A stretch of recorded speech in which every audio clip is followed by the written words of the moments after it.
Aaron, are you there? I've been sending you the link, dog. Don't tell me you're going to run away now. You said you were coming. Where you at, dog? Aaron, what's up, man?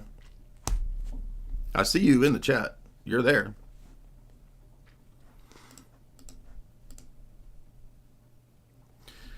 What's up, Aaron? You said we're bootlickers. Let's do it. Let's have this discussion. Aaron is an independent researcher. I'm being nice. I said nothing mean.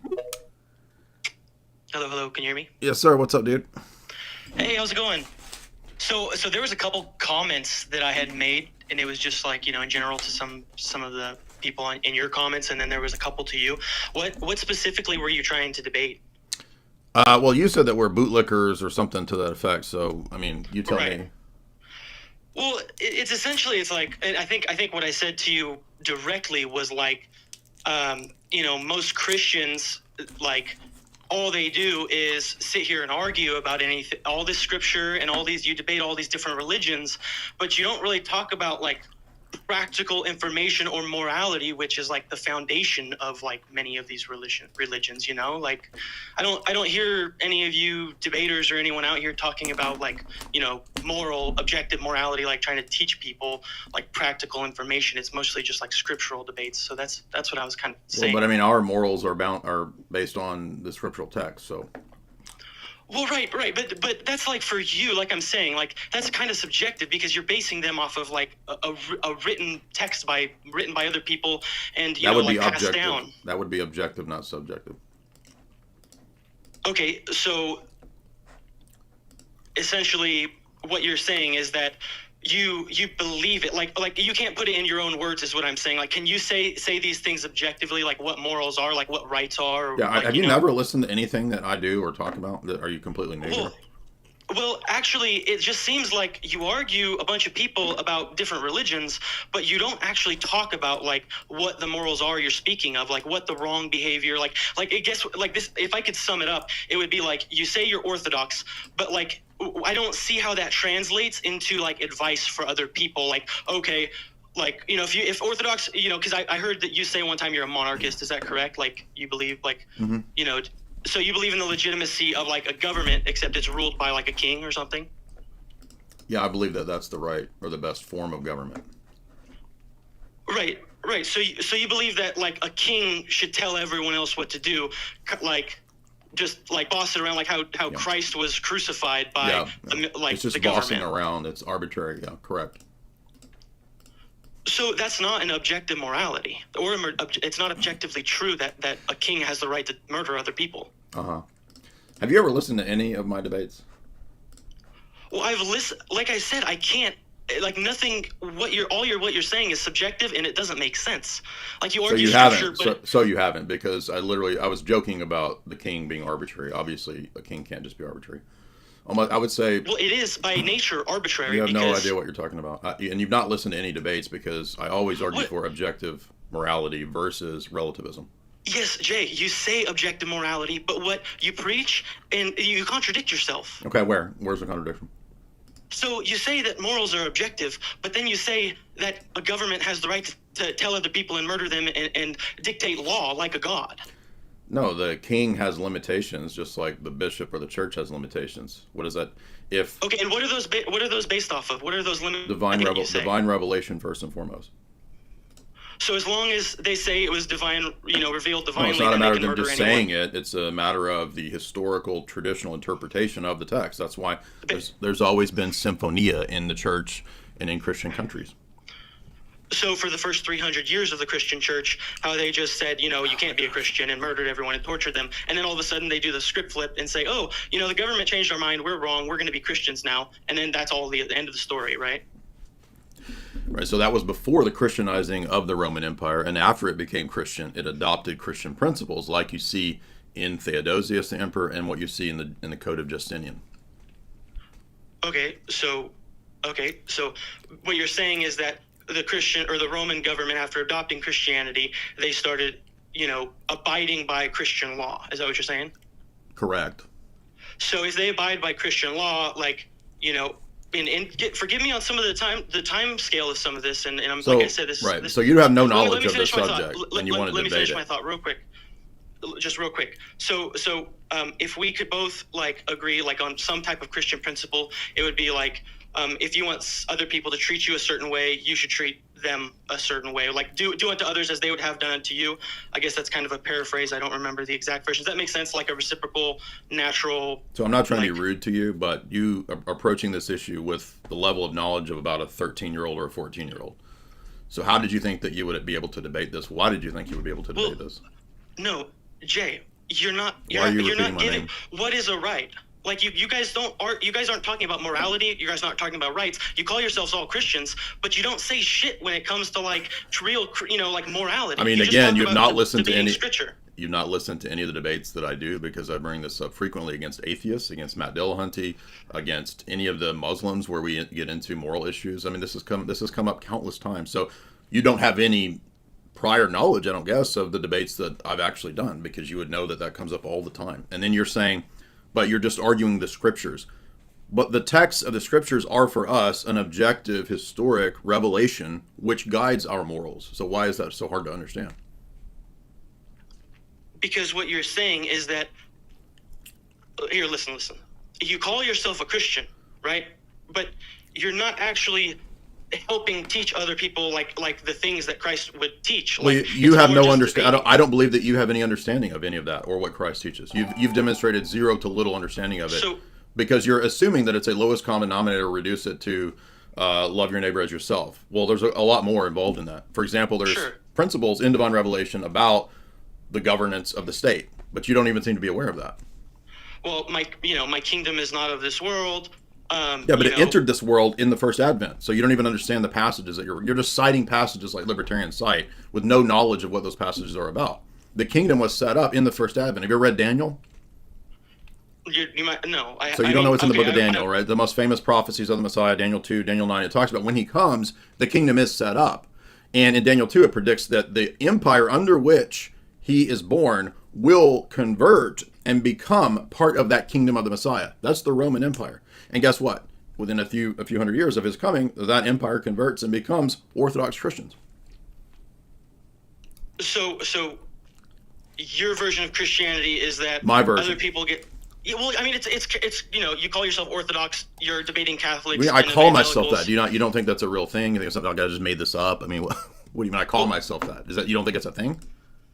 No, I definitely understand that it's a thing. All I'm saying is that it's based off of your interpretation of this book that can be interpreted by. No, that's false. So now you've engaged in a fallacy. This is a fallacy. This is a fallacy. I'm not going to let you run wild with a fallacy. Because people have different interpretations of stuff, it does not follow from that no one has the right interpretation or no one knows the right interpretation. That'd be like saying because someone disagrees about 2 + 2 = 4, no one can know, nor does it equal 4. Do you see how that's a fallacy? Okay. And do you see how that's a fallacy? See, this is why I interrupt people. I would agree. This is why I interrupt people, because they blow past stuff when they get called out on fallacies and they want to just ignore it. You don't get to come to a debate. Okay, fine. Let me finish. Please, I will agree with you that just because everyone has, similar differing viewpoints, that it doesn't mean that your perspective is incorrect. I would agree with that. Okay, then 100%. That argument that you gave is irrelevant. So, okay. So my argument is that, and what I said a second ago is that, it seems to me that the Christian perspective is that, we're all sovereign individuals. No, you're just assuming that Christianity is basic bitch enlightenment libertarianism, and it's not. Okay, and you're assuming that you have the right belief because I can demonstrate the dogma, the tradition, the people in your faith that have approved certain texts. No, that's not my appeal. I'm appealing to the history of the church, the prophetic texts in Scripture that talk about the conversion of the Roman Empire. That text in Daniel refutes the very first argument you made, that my kingdom is not of this world, and you're just saying that because the state converted to Christianity, that now it's just arbitrary that the state can do whatever it wants. I never said the state could do whatever it wants, except when I was joking with you that the king can do whatever he wants. I don't believe that. Romans 13 calls the emperor a diakonos. That's a minister of God. Do you believe that the state or the minister of God can have that role? I do not believe that the government or any authority gets to just rule over people like you do. Okay, so then you don't believe the Bible. So you're not a Christian, correct? I don't believe shit because people tell me it's true, Jay. Well, actually you do, because everybody can be demonstrated to believe some things on pure authority. You want me to show you how? what I'm saying is that, like So you I don't want- called it. Please explain. Go ahead. Yeah, there's all kinds of things that all of us believe purely on the basis of authority. For example, we don't have the ability, all of us, to go and verify every single scientific claim or every single journal's claim, correct? But many of those things we take on reasonable authority. Okay, sure. Okay, so then that validates what you just said. You said you don't believe anything on pure authority, but I just gave you examples of, sure, we all do. Okay. And so as far as evidence and, just like believing things, what it seems that the Orthodox Church does is saying, don't rely on yourself and your experience, which is what the early Christians were doing and talking about. Where do you have that? Where are you getting that from? Just simple understanding of different, like the category of Gnosticism is that they were focusing on... Gnostics were heretics. That's not early Christians. See, you say heretics, dude. They are. Guess what? Christians were heretics before the Roman government said that it was legal. Oh my God. What makes them heretics is not what the state says. It's whether they deviate. Yes, it does. No, dude. it doesn't. It's what deviates from Yes. Stop interrupting me. Paul talks about the Gnostics in the epistles of Timothy. The Gnostics, he calls them heretics, those who are outside the communion. He says that those who seek the gnosis or the knowledge, that's the first reference to the Gnostics in Paul's letters to Timothy. They're heretics because they divide from the apostolic teaching. It's nothing to do with the state at that point. Jay. Why are you repeating my name? You have no knowledge of these topics. You're completely ignorant. And you're citing Gnostics Okay, to so me? it's not true that there were, all these... Dude... All of the you have no knowledge of why are you debating a topic you have zero knowledge of? That's the foolishness on your part. Jay, why are you repeating my name? I'm not a person that is so inculcated. You have but you have no knowledge. You have zero knowledge of the topic. That's the point. I have knowledge that no, you all don't. Christians are basically state bootlickers, and that's what it is, Jay. Again, I'm giving you. How could they be state bootlickers if for the first 3 centuries they were persecuted, according to your own testimony? Because we all approve of, like you cited Romans 13, basically because Paul wrote it down and it's been passed along. You didn't even hear what I said. Church. You just contradicted yourself. You didn't hear what I said. You said Christians are bootlickers. I just said for the first 3 centuries, they were persecuted by the state, according to your admission. They weren't Gnostics, by the way. They were the actual Orthodox Catholic Christians that were persecuted. So how could they be state bootlickers if they were persecuted according to your own testimony? Not all of the early Christians were Orthodox or Orthodox. Well, regardless, the ones that you're talking about were not persecuted. The ones that were Orthodox Catholics were persecuted. Yes, I agree. Then that refutes your point. Well, no. Then we're not bootlickers. My point. Yeah, you said Christians are bootlickers. So someone who believes that one man should be a king and rule over others, that's not bootlicking. Have you read the Bible again? Do you know how many times in the book of Proverbs it talks about a righteous king and that God sets the king over a people? And that Romans 13 calls the king a diakonos. Do you know what a diakonos is? It's a minister. Okay.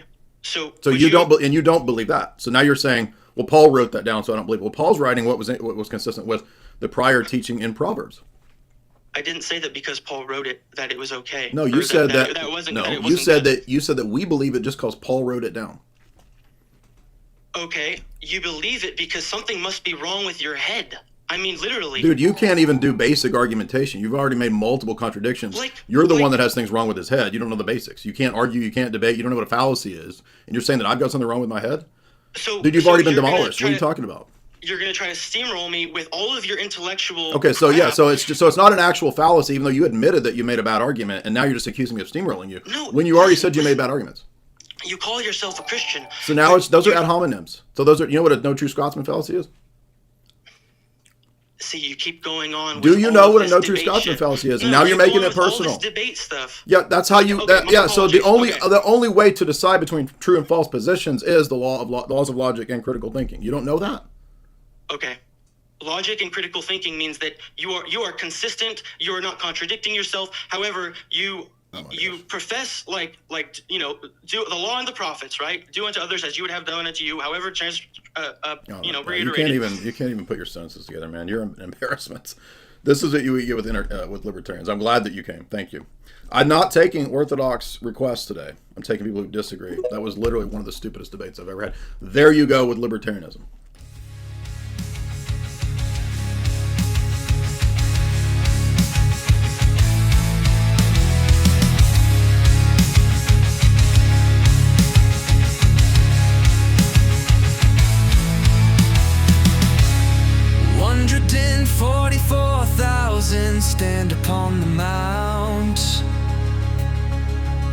Father's name upon the forehead, singing heaven sounds. A new song only they can learn, redeemed from among men. First fruits harvested from earth, unblemished to the end.